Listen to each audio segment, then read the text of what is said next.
यदि उनका कंटेंट आप डाउन कर सकते हो, डिलीट कर सकते हो, और 1-2 घंटे नहीं, 12:30 बजे से लेकर सुबह 5:30 बजे तक 5 घंटे डिलीट कर सकते हो, तो इससे ज्यादा कोई सीरियस बात नहीं है। और इसलिए माफी से काम नहीं चलेगा, जकरबर्ग को जो है माफी मांगनी पड़ेगी। देखिए, कमेटी की जो कल की बैठक थी वो पूरे देश को जानने लायक बात है कि भारत सरकार 2000 का आईटी एक्ट लेके आई और उस आईटी एक्ट में इंटरनेट को हमने सेफ हार्बर किया। उस वक्त तक ये अंदाजा नहीं था कि व्हाट्सएप आ सकता है, इंस्टाग्राम आ सकता है, फेसबुक आ सकता है, एक्स आ सकता है, स्नैपचैट आ सकता है, यूट्यूब आ सकता है। और उसके पीछे रीजन ये था कि कोई किसी से यदि इंटरनेट का सहारा लेकर कोई बात करेगा, क्राइम करेगा, तो जो कंपनियां हैं जो इंटरनेट देने वाली हैं, चाहे वो BSNL है, चाहे वो MTNL है, चाहे वो रिलायंस है, चाहे वो एयरटेल है, उनके ऊपर कोई कार्रवाई नहीं, वो सेफ हार्बर है। ये सारी कंपनियां बाद में आ गई। अब भारत में कुछ नियम है, एक कानून इसी पार्लियामेंट ने पास कराया है और जिसके ऊपर की सभी सहमत हैं कि एक तो पोर्नोग्राफी जो है वो मटेरियल कंटेंट जो है भारत में नहीं चलेंगे। दूसरा ये है कि जो CSAM है, चाइल्ड सेक्सुअल एब्यूज मटेरियल है, जो बच्चों के लिए सेक्सुअल मटेरियल है, वो कानूनी तौर पर जघन्य अपराध है। महिलाओं का AI फेक वीडियो है या महिलाओं का कोई प्रदर्शन है नंगा, ये सभी जघन्य अपराध है, क्योंकि ये देश जो है फाइनली बच्चों के लिए और महिलाओं के लिए बहुत ही सेंसिटिव है। ये दल, पार्टी, धर्म, वर्ग, संप्रदाय से ऊपर है।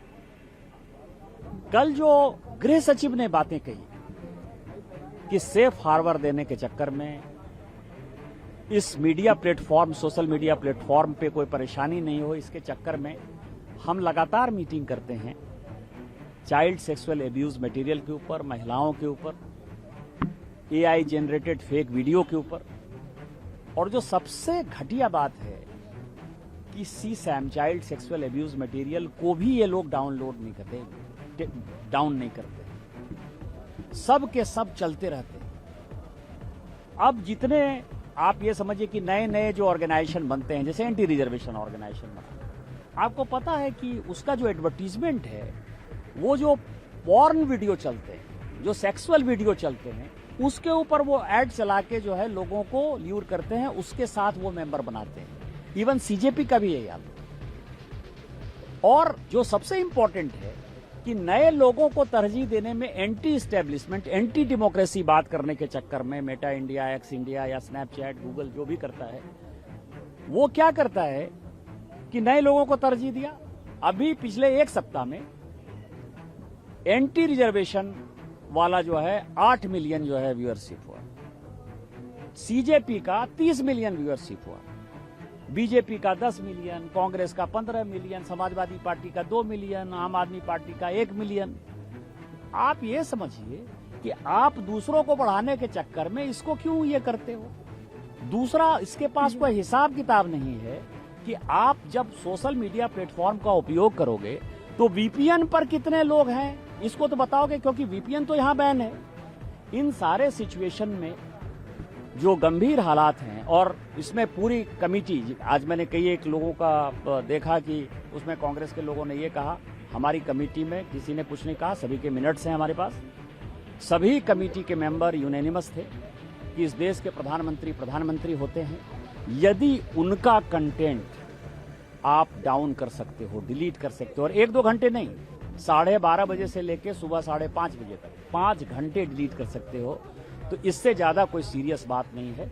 और इसलिए माफी से काम नहीं चलेगा, जकरबर्ग को जो है माफी मांगनी पड़ेगी। नहीं तो हमने पूरी कमेटी ने एक यूनानिमस रिकमेंडेशन किया है कि जो सेफ हार्बर हैं आपके, यदि CSAM नहीं उतारता है, महिलाओं का कंटेंट नहीं उतारता है, और यदि सरकार के खिलाफ देशद्रोही ताकतों को आगे बढ़ाते हुए यदि सरकार की बातों को प्रमुखता से नहीं देता है, तो आपके सेफ हार्बर कंटेंट को खत्म कर देंगे। और इसके लिए तेलंगाना के मुख्यमंत्री रेवंत रेड्डी बधाई के पात्र हैं कि उन्होंने जो है इन लोगों के ऊपर FIR किया है। वो कांग्रेस के मुख्यमंत्री हैं, लेकिन उसके बाद भी मैं उनको बधाई देता हूं कि उन्होंने जो FIR किया है, हैदराबाद पुलिस को कार्रवाई करने दीजिए और वहां भी सेफ हार्बर को खत्म कर लीजिए। प्रभातखबर.com, विश्वास वही, रफ्तार नहीं।